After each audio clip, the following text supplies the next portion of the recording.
সারাদিনে এত ইস্যু হয় যে সবকিছু নিয়ে কথা কওয়া সম্ভব হয় না, কিন্তু এটা নিয়ে কথা কইতেই হবে।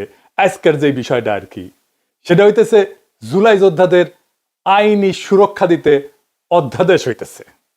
একদিন পরে ঘুম ভাঙিছে সবার। আসিফ নজরুল একদিন পরে অধ্যাদেশ বানাইতেছে। কামটা তো খুব ভালো হচ্ছে তাই না, ভালো করিচ্ছে তাই না, খুবই ভালো কাজ করছে। আসিফ নজরুল তো ভালো ছেলে, সন্ধ্যাবেলা হাত মুখ দিয়ে পড়তে বসে। হ্যাঁ, আসিফ নজরুল বাংলাদেশের মানুষদের দূর পাইছে, দূর পটাইতেছে, তাই আঙ্গারে হাতের লেমন চুষ ধরাই দিচ্ছে। আসিফ নজরুল আর প্রফেসর ইউনূসের সরকার আঙ্গারে কিভাবে ধাপ্পা দিচ্ছে সেটা না বুঝে দেখি। আসেন আগে আসলে বুঝে দেখি অধ্যাদেশ আসলে কি। অধ্যাদেশ হইল সংসদ ছাড়া, জানে যখন সংসদ নাই তখন সরকার আর রাষ্ট্রপতির মাধ্যমে জারি করা একটা অস্থায়ী আইন। তার মানে এটা আইন কিন্তু সংসদে পাস হয়নি, এবং এইটা এখন জারি করা হইতেছে জরুরি পরিস্থিতির জন্য, যেহেতু সংসদ নাই। আর একটু ভেঙে বলি, ধরেন সাধারণ আইন কিভাবে হয়। স্বাভাবিক নিয়মে একটা প্রস্তাব আসে, সংসদে আলোচনা হয়, ভোট হয়, পাস হয়, রাষ্ট্রপতি সাইন করে সম্মতি দেয়, আইন হয়ে গেল। এইটারে বলা হয় সংসদীয় আইন। কিন্তু তাইলে অধ্যাদেশ আসে কখন? যখন সংসদ বসেনি বা সংসদ ভেঙে গেছে, এখন অধিবেশন চলতেছে না, কিন্তু সরকারের দরকার আছে, এখনই আইন দরকার আছে, অপেক্ষা করা যাবে না। তখন মন্ত্রিসভার পরামর্শে রাষ্ট্রপতি অধ্যাদেশ জারি করে থাকে। তো অধ্যাদেশের আসলে বৈশিষ্ট্যগুলো কি? এক নম্বর হইতেছে এটা আইনের মতো কার্যকর কিন্তু স্থায়ী না। সংসদ বসলে সংসদে অধ্যাদেশকে আনতে হয়, তারপরে অনুমোদন নিতে হয়। অনুমোদন না পেলে অধ্যাদেশ বাতিল। মানে সংসদ কার্যকর না থাকলে, সংসদ না থাকলে রাষ্ট্র যেন অচল না হয়, সেজন্য অধ্যাদেশ এই বিষয়টা জারি আছে। এখন ধরেন পরের সংসদ এটা পাশ করলো না অধ্যাদেশ আসিফ নজরুলের, তাহলে কি হবে?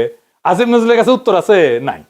অধ্যাদেশ সংসদে পাশ হয়ে আইন হইলেও সংসদ চাইলে তো পরের দিনই নতুন আইন করে সেটা বাতিল করে দিতে পারে। এমনকি এই অধ্যাদেশ যেটা আসিফ নজরুল করতে যাচ্ছে সেটা আদালত এখনই বাতিল করে দিতে পারে। তার মানে এটার মূল্য শূন্য, জিরো। তাইলে আসিফ নজরুল কেন করতেছে সেটার উত্তর আমরা পরে পাবো। আসেন আগে বুঝে নেই যে আদৌ জুলাইয়ের জন্য দায় মুক্তি দেওয়া সম্ভব কিনা।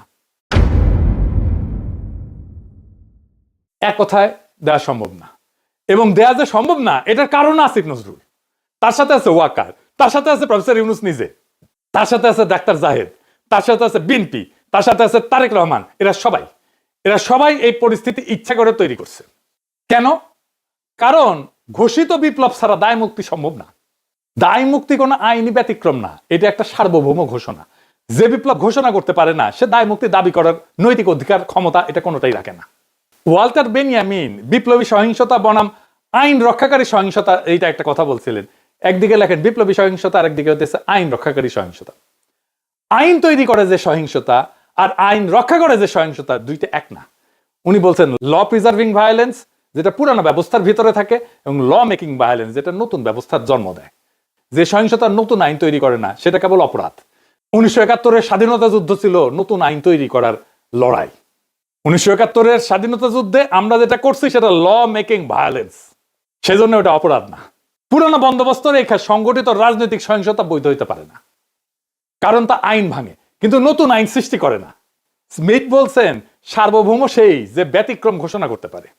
ওনার একটা বিখ্যাত সূত্র ছিল, উনি বলছেন ইংরেজিতে কইছেন, বাংলা হইতেছে সার্বভৌম সেই যে ব্যতিক্রম ঘোষণা করতে পারে।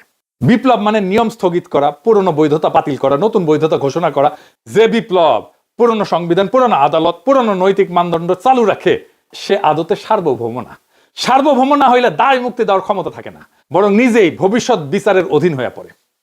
হান্না আরেন্ট বলছিলেন যে সহিংসতা একটা নতুন রাজনৈতিক সূচনা করতে পারে না, উনি বলছেন ফাউন্ডিং মোমেন্ট এটা তৈরি করতে পারে না, সে সহিংসতা নিজেই নিজের বিরুদ্ধে সাক্ষ্য দেয়। সেই কারণে নতুন রাষ্ট্র গঠন করা ছাড়া সহিংসতা বিপ্লব না, এটা অপরাধ। তিনজনের কথা বললাম। বেনিয়ামিন বলছেন নতুন আইন না বানাইলে সহিংসতা অপরাধ। স্মিথ বলছে ব্যতিক্রম ঘোষণা না করলে সার্বভৌম আসে। আর হান্না আরেন্ট বলছেন নতুন শুরু ছাড়া সহিংসতা ক্ষমতা না। শুধুমাত্র ঘোষিত চূড়ান্ত এবং নতুন শুরুর বিপ্লবী দায় মুক্তি তৈরি করে।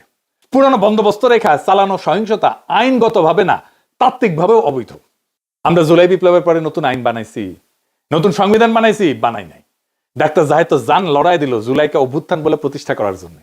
বিপ্লব না, ছোটখাটো মানুষ পুতু করে কথা কয় আর আমরা হইতেছি উগ্র। কিন্তু এদের ডাক্তার জাহেদের হইতেছে চিকনা বুদ্ধি, সামে এমন মার দেবে টেরি পাইবেন না, একদম খাইয়া ফেলবে আর কি। জায়েদ খান জুলাইকে অভ্যুত্থান বলে প্রতিষ্ঠা করার জন্য দেওয়ানা ছিল। অভ্যুত্থান যেটা সেটা ক্ষমতা দখল করে, কিন্তু নতুন আইন, নতুন বৈধতা, নতুন সার্বভৌমত্ব তৈরি করে না। পুরনো সংবিধান, পুরনো আদালত, পুরনো রাষ্ট্রীয় কাঠামো চালু রাখে। তাই সহিংসতা যেটা সেটা আইন ভাঙা হয়, আইনের নির্মাতা না। আমরা যেটা জুলাই করছি সেটা আমরা আইন ভাঙছি আইন নির্মাণ করার জন্য, কিন্তু আমাদের নতুন আইন নির্মাণ করতে দেয়নি এই জাহেদারা, এই আসিফ নজরুলেরা, এই প্রফেসর ইউনূসেরা। সেই কারণে এইটা ল ব্রেকিং ভায়োলেন্স হয়ে গেছে, ল মেকিং ভায়োলেন্স হয়নি। অভ্যুত্থানের সময় যে সহিংসতা হয় সেটা পরে অপরাধ হিসাবে বিচারযোগ্য থাকে। সেই কারণে ডাক্তার জাহেদরা 24-এর বর্ষা বিপ্লবকে বিপ্লব না বলে অভ্যুত্থান বলে প্রতিষ্ঠা করার জন্য দেওয়ানা হয়েছিল, যেন জুলাই বিপ্লবীদের পরে জবাই করা যায়। তার মানে এই জাহিদারা তাই চাইছে যা আওয়ামী লীগ চাইছে। আওয়ামী লীগ আর হাসিনা যে পুলিশ হত্যার সহিংসতার কথা বলে, জুলাই যোদ্ধাদের ফাঁসি দিতে চায়, তার তাত্ত্বিক ভিত্তি তৈরি করে দিচ্ছে এই জাহেদ, এই সামে সিকনে, এই সিকনা বুদ্ধির লোকটা। আপনাদের জিজ্ঞেস করা উচিত, তাকে ধরা উচিত এই কাম কেন করছিলেন। মাদিরে যে পুলিশ ধরে সে বৈধতা দিছে জাহেদ। দায় মুক্তি বাংলাদেশের ইতিহাসে একবারই হয়েছে, সেটা 1971-এর পরে। কারণ ওইখানে আমরা নতুন শুরু করতে পারছিলাম, ওইখানে লড়াইয়ের বিজয়ী ছিল আমাদের বৈধতা। এইখানে আমরা বিজয়ী হয়েছি, কিন্তু আমরা আমাদের বৈধতা তৈরি করতে পারিনি, নতুন শুরু করতে পারি নাই। সেই কারণে দায় মুক্তি দেওয়া সম্ভব হবে না, যতই বলুক আসিফ নজরুল। তাইলে আসেন, আসিফ নজরুল কেন এই অধ্যাদেশ করতে এত ব্যস্ত? কারণ হইতেছে আসিফ নজরুল নিজে দায় মুক্তি চাইতেছে। সে জানে সে কি আকাম করেছে। কি আকাম করছে জানেন? দেশ যখন একটা বিপ্লবী সন্ধিক্ষণে, যখন আমরা নতুন রাষ্ট্র তৈরি করব, হাসিনা পলাইছে, সেই সময় সে ওয়াকার আর বিএনপির সাথে মিলে পুরো বিপ্লবটাকে লাইনচ্যুত করছে। বিপ্লব ওই রাতেই শেষ। তারপরে ধৈরা ধৈরা বিপ্লবের সাথে সম্পর্কহীন বুড়াগুলাকে উপদেষ্টা বানাইছে, সংবিধান সমুন্নত রাখছে, ওয়াকারকে রাখছে, চুপ্পু করে রাখছে। আমরা সেকেন্ড রিপাবলিক করব বলছিলাম, নতুন রাষ্ট্র করব না, উই বেশি বোঝে, উই একাই বিপ্লবের স্টেক হোল্ডার। আমি ওরা জিজ্ঞাসছিলাম যে আপনার যে নাচতে নাচতে ওয়াকারের গাড়ি চড়িয়া ক্যান্টনমেন্টে গেলেন, কোন ক্যাপাসিটিতে গেছিলেন? কয় পলিটিক্যাল পার্টির বাইরে যে সিভিল সোসাইটির অংশ আছে সেই হিসেবে গেছি। আমি কইলাম ভেরি গুড। তাইলে এখন বলেন, ওই যে কয়দিন ঘুটু করলেন, সিভিল সোসাইটির কার সাথে কথা বলে ঘুট্টুটা করেছেন? কার সাথে পরামর্শ করছেন? আপনি একা হারকিউলিস হয়ে গেছেন কেন? আপনি কারোর সাথে কথা বলেন না কেন? কার সাথে আলাপ করছেন? কার সাথে আলাপ করে নাই? আপনার হাত জগন্নাথ, নিজে যা ভালো বুঝিছে তাই করিছে। একটা সাক্ষাৎকারে দেখলাম আজিম নজরুল কইতেছে তার বাসায় বসে ছাত্ররা উপদেষ্টা বানাইতেছে, সে মাঝে মাঝে পরামর্শ দিতেছে, কইতেছে এখন কেমন লাগে? সচিবেরা কথা শোনে না, পুলিশেরা কথা শোনে না, পাবলিক শোনে না কথা, কোথাও গেলে পাবলিক আটকায় ফেলে, ভুয়া ভুয়া স্লোগান দেয়।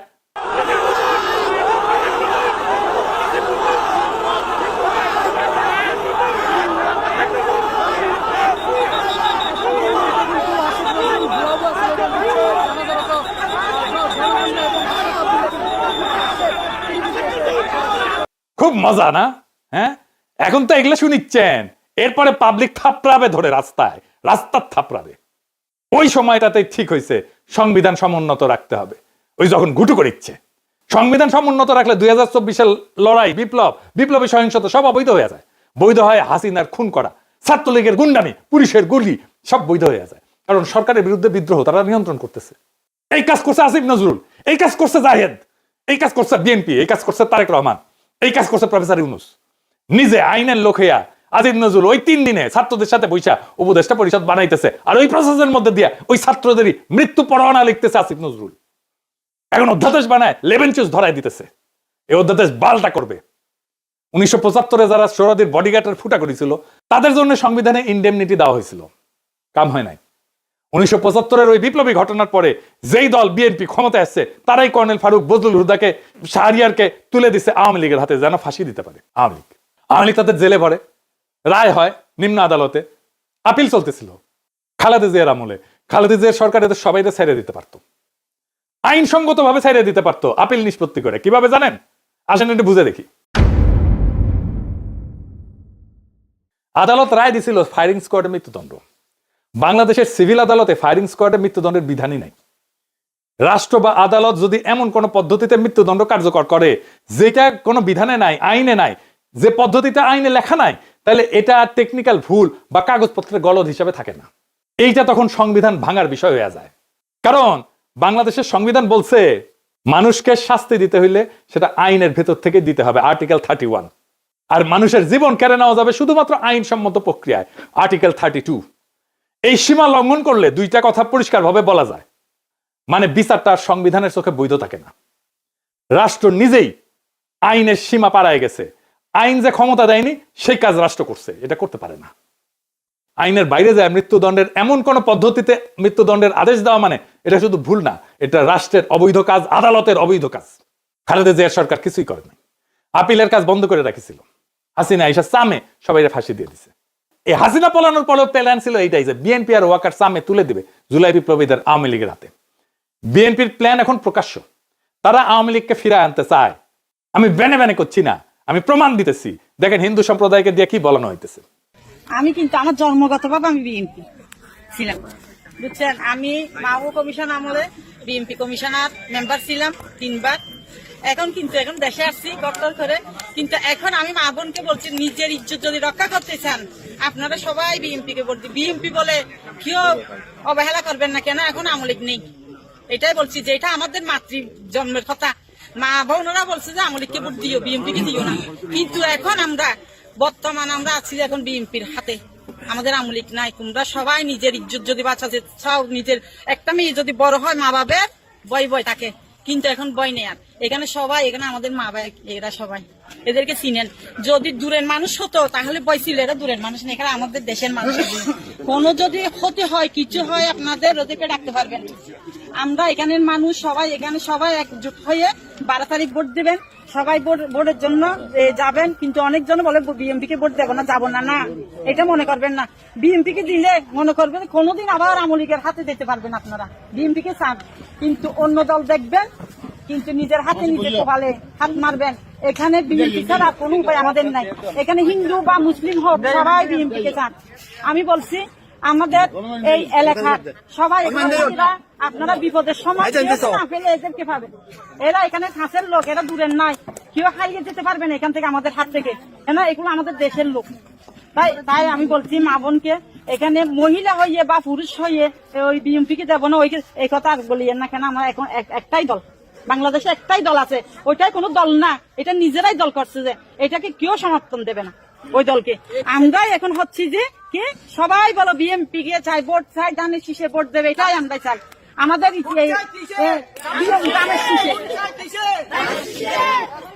তো দানের শীষ সবাই, আমি বলছি দানের শীষে টিকিট দিলে আপনারা মনে মনে বলছেন যে দানের শীষ কেন দেবো, আগে তো আমরা আওয়ামী লীগ ছিলাম না, এখন আমরা আওয়ামী লীগ। দানের শীষে আওয়ামী লীগ মনে করবেন কেন? আওয়ামী লীগ আসার জন্য আমরা এটা একটা পথ। আমরা বিএনপি কে যদি চাই, বিএনপি দেখা 10 বছর বাদ হলে আমাদের নেত্রীকে আবার আনবে, জানেন এটা। কিন্তু ওদের হাতে যদি চলে যায়, পাকিস্তানে চলে যেতে হবে সবাইকে, মনে করবেন। শুনলেন তো, হইতেছে আগে আমরা আওয়ামী লীগ ছিলাম, এখন আমরা আওয়ামী লীগে আছি। ধানের শীষকেই আওয়ামী লীগ মনে করবেন কেন? কারণ আওয়ামী লীগ আসার জন্য এই একটাই পথ। আমরা বিএনপি কে যদি চাই, বিএনপি দেখেন 10 বছর পরে হইলেও আমাদের নেত্রীকে আবার আনবে। শুনেছেন, নিজের কানে তো শুনলেন। আর একটা প্রমাণ দিতেছি, আসেন সে প্রমাণটা দেখি। এই যে সংসদ নির্বাচন হইতেছে, এখানে এমপি কে ভোট দেওয়া ছাড়া একটা গণভোট হবে। সে গণভোট হবে, বিএনপি কিন্তু ঘরের মধ্যে এইগুলা স্বীকার করে এসেছে, গণভোটে যে সমস্ত জিনিস থাকবে। এই গণভোটে হ্যাঁ বা না ভোট দিতে হবে। হ্যাঁ ভোট দিলে কি কি পাবেন? আপনি 12টা জিনিস পাবেন। 12টা কিভাবে আগামী রাষ্ট্র চলবে সেটা ঠিক করতে পারবেন। কি কি সেটা একটা একটা করে বুঝে দেখি, শুনেন মন দিয়া। আপনি কি এমন একটা বাংলাদেশ চান যেখানে তত্ত্বাবধায়ক সরকার, নির্বাচন কমিশন, সরকারি কর্ম কমিশন মানে যেটাকে পিএসসি বলা হয়, এটা গঠনে সরকারি দল এবং বিরোধী দল একত্রে কাজ করবে? সুন্দর কথা না? 2 নাম্বার, সরকারি দল ইচ্ছা মতো সংবিধান সংশোধন করতে পারবে না। সুন্দর না কথাটা? 3 নাম্বার, সংবিধানের গুরুত্বপূর্ণ পরিবর্তনের ক্ষেত্রে গণভোটের বিধান চালু হবে। সুন্দর না? আমরা সবাই মিলে ভোট দিয়ে ঠিক করব। 4 নাম্বার, বিরোধী দল থেকে ডেপুটি স্পিকার এবং গুরুত্বপূর্ণ সংসদীয় কমিটি সমূহের সভাপতি নির্বাচিত হবেন বিরোধী দল থেকে। সুন্দর না? যত মেয়াদী হোক কেউ সর্বোচ্চ 10 বছরের বেশি প্রধানমন্ত্রী থাকতে পারবে না। সংসদের নারীর প্রতিনিধিত্ব পর্যায়ক্রমে বাড়বে। ক্ষমতার ভারসাম্য প্রতিষ্ঠার জন্য পার্লামেন্টে একটা উচ্চ কক্ষ গঠিত হবে। দেশের বিচার ব্যবস্থা স্বাধীনভাবে কাজ করবে। সুন্দর কথা না? আপনার মৌলিক অধিকারের সংখ্যা বাড়বে। কি রকম একটা মৌলিক অধিকার হইতেছে, ইন্টারনেট সেবা কখনো বন্ধ করা যাবে না, এটাকে মৌলিক অধিকার হিসেবে ঘোষণা দিবে। তার হাসিনা এটা বন্ধ করে দিছিল। দণ্ডপ্রাপ্ত অপরাধীকে রাষ্ট্রপতি ইচ্ছা মতো ক্ষমা করতে পারবে না। ফাঁসি দিলেও তো ক্ষমা করে দেয়, জেল দিলেও ক্ষমা করে দেয়। রাষ্ট্রপতি এবং প্রধানমন্ত্রী ক্ষমতার মধ্যে ভারসাম্য থাকবে। রাষ্ট্রভাষা বাংলার মর্যাদার পাশাপাশি অন্যান্য জাতিগোষ্ঠীর ভাষাও সাংবিধানিকভাবে স্বীকৃত হবে। সব সুন্দর কথা না, 12টা কথা। হ্যাঁ ভোট দিলে সবগুলো পাবেন, এই যতগুলো আছে সবগুলো, না ভোট দিলে কিছুই পাবেন। কিন্তু বিএনপি কি বলতেছে দেখেন, বিএনপি কি বলতেছে, জনগণকে কি বলতেছে শোনেন, নিজের কানে শোনেন। এখানে আরেকটা ব্যালট হবে হ্যাঁ এবং না। আপনারা একটু গণভোট হয়েছেন না, এটা গণভোট হবে হ্যাঁ এবং না। যদি আপনারা যারা আওয়ামী লীগ করেন, যারা অন্যান্য দল করেন, তাদের গেথাতে সুবিধার্থে আমি জানাচ্ছি, যদি হা জয়যুক্ত হয় কোনো ক্রমে, সারা দেশে যদি হা জয়যুক্ত করা মানে ভোটে জয়যুক্ত হয়, তাহলে এদেশের স্বাধীনতার পরে 72 যে একটা সংবিধান ছিল, শেখ মুজিবুর সাহেব করেছিল, ডক্টর কামালের হাতে লেখা, এই সংবিধান টোটাল ডাউমিট করে দেবো, মানে মুছে ফেলবো। স্বাধীনতার যে 71 সালে যে যুদ্ধটা হয়েছিল, এই যুদ্ধটা 71 সালের কোন ঘটনায় বাংলাদেশে আর থাকবে না। আপনার ইয়ের মধ্যে যে সংস্কার করতে চাইতেছে, যে সংস্কারের জন্য হানাবুড় হইতেছে, এর মধ্যে লেখা আছে 71 সালকে বাদ দিয়ে 24-এ যে ইটা হয়েছে, গণঅভ্যুত্থানটা হয়েছে, 71 জায়গাটা নিবে 24 সাল। কেন নিবে? এটা একটা কারণ আছে, জামাত ইসলামের একটা কারণ আছে। জামাত ইসলাম 71 সালে দেশের স্বাধীনতা চায় না, এই দেশে বাংলাদেশে স্বাধীন হোক, বাংলাদেশ স্বাধীন হোক, জামাত ইসলাম কিন্তু এটা চাই নাই। যারা আওয়ামী লীগ করেন তারা একটু খেয়াল করে শুনে, যদি হা জয়যুক্ত হয় তাহলে আওয়ামী লীগ কিন্তু এখন মানে কি জানি প্রজ্ঞাপনের মাধ্যমে আপনার স্থগিত হয়েছে, আওয়ামী লীগ নির্বাচনে অংশগ্রহণ করতে পারবে না। যদি হা জয়যুক্ত হয় তাহলে আওয়ামী লীগ একবারে আর কোনো মিটিং টিটিং হবে না, মিটিং টিটিং সংসদে কোথাও উঠবে না। ওই হার মধ্যে এই লেখা আছে আওয়ামী লীগ নিষিদ্ধ। এই যে 24 সালে গণহত্যার জন্য আওয়ামী লীগ কিন্তু নিষিদ্ধ হয়ে যাবে আপনাদের ভোটেই।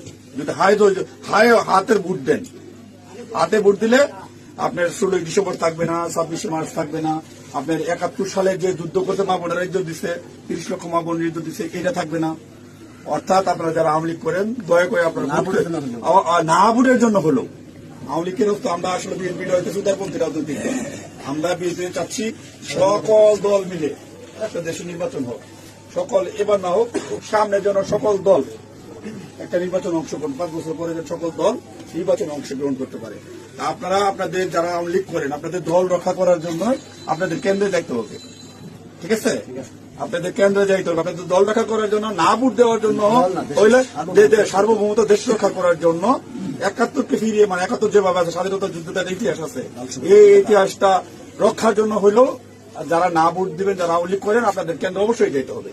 কেন্দ্রে যদি আপনারা আপনাদের দলকে রক্ষা করতে যান, যেহেতু এবার আপনাদের নাই কোন নমিনেশনের, আওয়ামী লীগের কোন প্রার্থী নাই, দয়া করে সেক্ষেত্রে আপনাদের কাছে আমাদের অনুরোধ, যারা আওয়ামী লীগ করেন, বিএনপির তো আপনারা ভোট আমাদের দিবেনই, ঠিক আছে? যারা বিএনপি করেন তো আমাদের ভোট দিবেনই। না ভোট দেওয়ার জন্য যারা কেন্দ্রে যাবেন, আপনাদেরকে যেতেই হবে, আপনাদের অস্তিত্ব রক্ষার জন্য, আওয়ামী লীগ রক্ষার জন্য হলেও আপনাদের কেন্দ্রে যেতে হবে। শুনেছেন? তার মানে বিএনপির ঘুরে ফিরে আওয়ামী লীগকে ফিরে আনতেই চায়। তারা অনেক আগে থেকে বলতেছে কিন্তু আওয়ামী লীগ নির্বাচনে আসুক। শুনেন, তবে আওয়ামী লীগের প্রধান প্রতিদ্বন্দ্বী বিএনপি চায় দলটি নির্বাচনে আসুক, নির্বাচনটি হোক অংশগ্রহণমূলক। আমরা আশা করব যে এই নির্বাচনটি পার্টিসিপেটরি হবে, সকলের জন্যই দ্বার উন্মুক্ত, জনগণ যাদেরকে সুযোগ দিবে তারাই দায়িত্ব পাবে। আমরা কামনা করি প্রত্যেক রাজনৈতিক দল এই নির্বাচনে অংশগ্রহণ করুক, কাউকে বাদ দেওয়ার হলে জনগণই বাদ দিয়ে দেবে। যখন জনগণের বিরূপ প্রতিক্রিয়া হয়েছে তখন বলে এইবার না আসুক, বিএনপি ক্ষমতা আসলে আওয়ামী লীগ ফিরবে, পরের বার ফিরবে। বুঝিস? ওই কমত কমিশনে আইসা বলে আমরা সংস্কার চাই, আর কর্মীদের বলে না ভোটের ক্যাম্পেইন করতে।